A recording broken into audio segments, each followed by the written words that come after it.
Hello viewers, আশা করি সবাই খুব ভালো আছেন।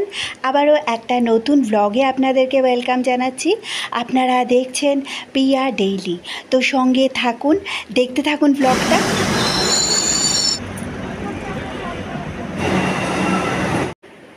এটা দমদম স্টেশন, আর ওই দিক থেকে একটা ট্রেন যাচ্ছে। এই ট্রেনটা যাবে শিয়ালদায়। আর আমি যেই প্ল্যাটফর্মটায় বসে আছি এটা 1 নাম্বার প্ল্যাটফর্ম। তো এখানে একটু পরে ট্রেন আসবে, যেই ট্রেনটায় করে আমি বাড়ি যেতে পারবো, তাই জন্যই এখানে বসে অপেক্ষা করছি ট্রেনের জন্য। তো পরের দিন বিকেলবেলা একটু যাচ্ছি দক্ষিণেশ্বরের মন্দিরে। তো বাস থেকে এখানে নামলাম, উল্টো দিকেই রয়েছে স্কাই ওয়াক। তো এখন আমাদের রাস্তাটা পেরিয়ে ওই দিকে যেতে হবে, তো চলুন যাই।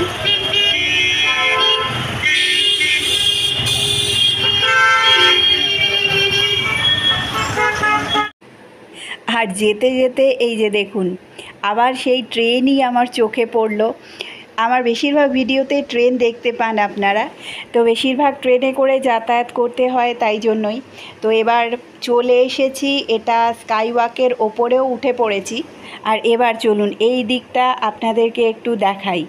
স্কাই ওয়াক থেকে এই দিকে গেলে দক্ষিণেশ্বর স্টেশন রয়েছে, সঙ্গে মেট্রো স্টেশনও আছে।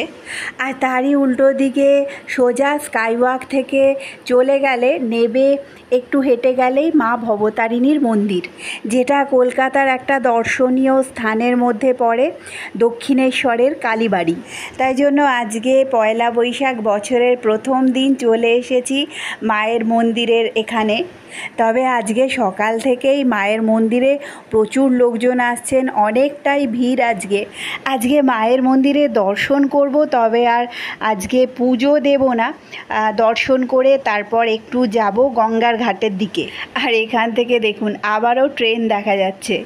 এই ট্রেনটা যতদূর সম্ভব রাজধানী বা দুরন্ত এক্সপ্রেস হবে। তো স্কাই ওয়াক থেকে একটু হেঁটে তারপর সিঁড়ি দিয়ে নেবে এখন পৌঁছে গেছি মায়ের মন্দিরের সামনে। আর এখানে আজকে ভিড়টা একটু দেখুন। জুতো আর ব্যাগ অবশ্য একটু দূরেই রেখে আসতে হয়। আজকে অবশ্য পয়লা বৈশাখের দিন খুব ভিড় হবে, এটাই স্বাভাবিক। তো পরের দিন আবার সেই মেট্রো স্টেশনের সামনে চলে এসেছি, আজকেও মেট্রো করেই যেতে হবে।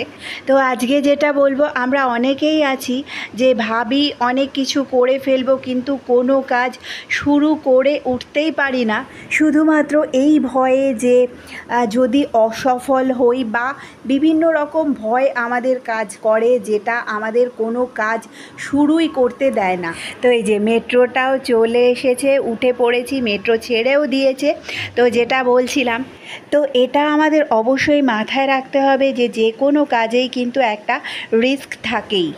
আর অবশ্যই সফলতা পাওয়ার আগে অসফলতার সামনাসামনি বা মুখোমুখি আমাদেরকে হতেই হয়। অনেক বাধা, অনেক পরীক্ষা পেরিয়েই কিন্তু আমরা সফলতার মুখ দেখতে পাই। তাই জন্য ভয়, দুশ্চিন্তা এগুলো মাথা থেকে ঝেড়ে ফেলে দিয়ে আমাদের কাজটা শুরু করে ফেলতে হবে। আমরা যদি রাস্তায় চলতে শুরুই না করি তাহলে আমরা এগোবো কী করে?